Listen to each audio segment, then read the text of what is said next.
सब लोग सोचते हैं कि बस बैकग्राउंड अच्छा करने से your objects look cinematic, but that's not true. पर सबसे बड़ी प्रॉब्लम है यही कि अपने ऑब्जेक्ट को सिनेमैटिक कैसे दिखाएं। लाखों लोग वीडियोस बना रहे हैं, सब लोग उसी ऑब्जेक्ट का यूज कर रहे हैं, तो मेरा ऑब्जेक्ट अलग कैसे दिखेगा? Let me tell you. So first of all अपनी चेयर को उठाओ और उस पर बैठो। उसके बाद अपना लैपटॉप खोलो and watch a lot of ads of your object.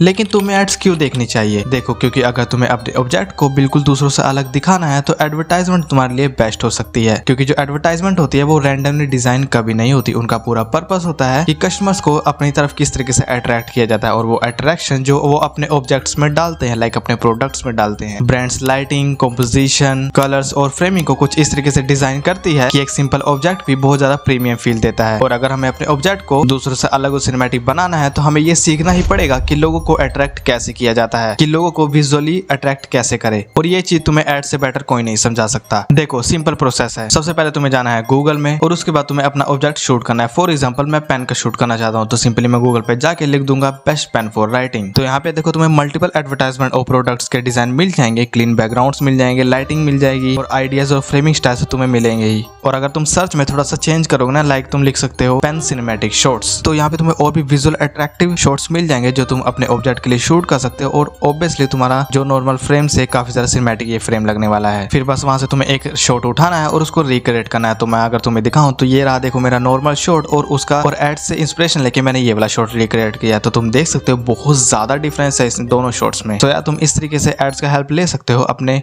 Object को सिनेमैटिक शूट करने के लिए। सो उसी ऑब्जेक्ट के लिए अगर तुम्हें डिजाइन भी बनाना है तो सिंपली वहां पे तुम्हें लिखना है पेन एडवर्टाइजमेंट। तो वहां पे तुम्हें देखो बोल्ड फॉन्ट्स मिल जाएंगे, किस तरीके से लेआउट डिजाइन करा जाता है उसके लिए। परफेक्टली मैचिंग फॉन्ट्स है जो उस एडवर्टाइजमेंट जो उस ऑब्जेक्ट से मैच करेंगे, वो भी तुम्हें काफी इजीली पता लग जाएगा। तो इस तरीके से तुम अपने ऑब्जेक्ट को सिनेमैटिक शूट कर सकते हो और उनके डिजाइन के लिए भी तुम्हें काफी अच्छी इंस्पिरेशन यहाँ से मिल जाएगी। सो नेक्स्ट टाइम जब भी तुम कोई ऑब्जेक्ट शूट करो तो उसको रैंडमली शूट मत करो, इस तरीके से यूज करके देखो, तुम्हारा शॉट काफी ज्यादा सिनेमैटिक भी लगेगा और ऑब्जेक्ट ऑब्वियसली तुम्हारा प्रीमियम फील देगा। सो यार अब देखो एक और सिंपल चीज जो मोस्ट बिगिनर्स अवॉइड करते हैं, 2x मोड पे शूट करना। देखो नॉर्मली लोग क्या करते हैं, वो बस अपना फोन निकालते हैं और 1x पे शूट करने लगते हैं। देखो 1x पे कोई प्रॉब्लम नहीं है, लेकिन if you want to make your object cinematic तो तुम्हें इसको बंद करना होगा। क्योंकि जब हम 1x पे शूट करते हैं तो हमारा फ्रेम बहुत ज्यादा वाइड दिखता है, जिससे हमारा बैकग्राउंड बहुत ज्यादा विजिबल हो जाता है और साथ ही जो उसकी डिस्ट्रैक्शन होती है ना, वो भी बहुत ज्यादा दिखने लगती है, जिससे हमारा ऑब्जेक्ट बिल्कुल भी प्रीमियम नहीं लगता और उस पर कोई फोकस भी नहीं जाता। ज्यादातर लोग बस बैकग्राउंड ही देखते रहते हैं। बट जैसे ही हम लोग 2x पे फ्रेम को करते हैं तो देखो ऑटोमेटिकली जो हमारा फ्रेम होता है वो बहुत ज्यादा टाइट हो जाता है, जिससे जो बैकग्राउंड होता है वो बिल्कुल भी विजिबल नहीं होता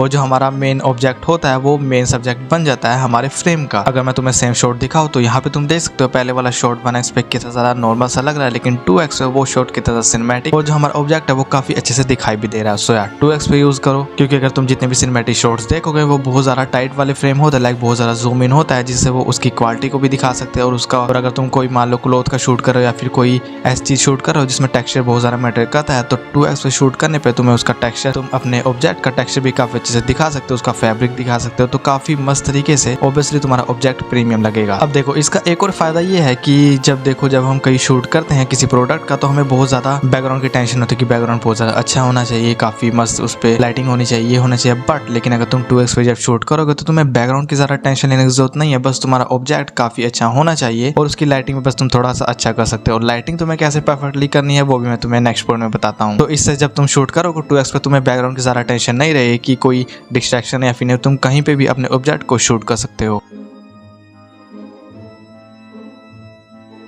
लाइटिंग हमारी वीडियो में कितना ज़्यादा इंपॉर्टेंट रोल प्ले करती है ये तुम्हें ऐसे पता नहीं लगेगा। अभी जो तुम फ्रेम देख रहे हो ये वाला तुम्हें काफी ज्यादा सिनेमैटिक और प्रोफेशनल लग रहा होगा, लेकिन वहीं अगर ये वाला फ्रेम कुछ ऐसा हो जाए तो क्या तुम्हें सिनेमैटिक लगेगा? बिल्कुल भी नहीं लगेगा। तुम्हें ये फ्रेम बिल्कुल बेकार लगेगा, बोरिंग लगेगा और कोई भी इसमें इमोशन वाला फील तुम्हें दिखेगा ही नहीं। और ये मेरे रूम की सिर्फ नॉर्मल लाइट्स है और नॉर्मली लोग इसी लाइट में शूट करते हैं। सो अब तुम्हें पता लग गया होगा कि लाइटिंग कितनी ज़्यादा इंपॉर्टेंट होती है हमारे फ्रेम्स में। तो अब इसको सही कर दें, लेकिन तुम इसको अपनी वीडियो में कैसे अप्लाई कर सकते हो चलो बताता हूँ। देखो सबसे पहले जो तुम्हारे रूम की बोरिंग लाइट्स है, मेरे यहाँ पे देखो एक बल्ब लगा हुआ है, तो मैं सबसे पहले इसको बंद कर दूंगा। और तुम्हारे रूम में जितनी भी बोरिंग लाइट्स है तुम्हें सारी रूम की लाइट्स को बंद कर देना। तो रुको,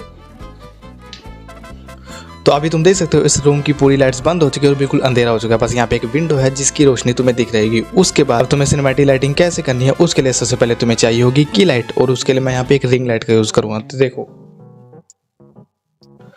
तो ये देखो मैंने यहाँ पे रिंग लाइट को जला दिया, मतलब की लाइट को जला दिया, और यही हमारे फ्रेम की मेन लाइटिंग होती है जिससे तुम्हारा सब्जेक्ट पूरा ब्राइट दिखता है। लेकिन मैक्सिमम लोग क्या गलती करते हैं, रिंग लाइट का भी यूज करते हैं जिससे उनकी वीडियो टोटली फ्लैट लगती है। वो भी तुम्हें मैं बताता हूँ और तुम्हें उसको टोटली इग्नोर करना है। अभी देखो तुम्हें ये वाला फ्रेम काफी ज्यादा ठीक लग रहा है, मतलब पहले से का मुकाबले काफी ज्यादा अच्छा लग रहा है। और मैक्सिमम लोग क्या करते हैं, इस लाइटिंग को ना अपने कैमरे के बिल्कुल ऐसे सामने रखते हैं जिससे जो पूरे फेस की जो लाइटिंग होती है, पूरे फ्रेम की लाइटिंग होती है, वो बिल्कुल फ्लैट हो जाती है। कोई भी इसमें शेडोज या फिर डेप्थ नहीं रहती जो सिनेमैटिक फील देती है। तो उसके लिए तुम्हें क्या करना है, जो ये जो सामने लाइट रखी हो ना, तुम्हें इसको कुछ इस तरीके से ऐसे साइड में रख देनी है।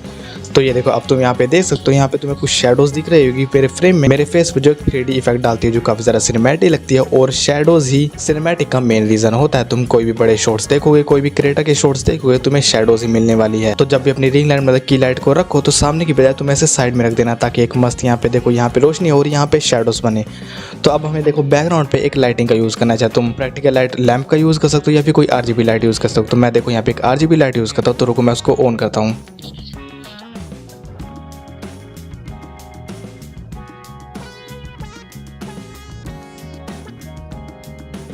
अब देखो बैकग्राउंड में मैंने RGB लाइट को ऑन कर दिया और फ्रेम देखो कितना ज़्यादा प्रोफेशनल लग रहा है। और इसके लिए हमने सिर्फ 2 लाइट का यूज़ करा है, एक रिंग लाइट का और एक RGB लाइट का। और जो मैं लाइट यूज़ कर रहा हूँ वो बहुत ही ज़्यादा चीप है, तुम्हें कहीं भी Amazon या फिर ऑफलाइन स्टोर्स में मिल जाएगी। तो इससे तुम देख सकते हो लाइटिंग कितना ज़्यादा इंपॉर्टेंट होती है हमारी वीडियोस में। इससे ऑडियंस को भी एक इंटरेस्टिंग फील आता है और तुम्हारी वीडियो भी सिनेमैटिक लगती है। सो अगर तुम्हें वीडियो अच्छी लगी तो लाइक कर देना, एंड या तुम कमेंट भी कर सकते हो अगर तुम्हें कोई प्रॉब्लम अभी भी है, और या सब्सक्राइब करना मत भूलना।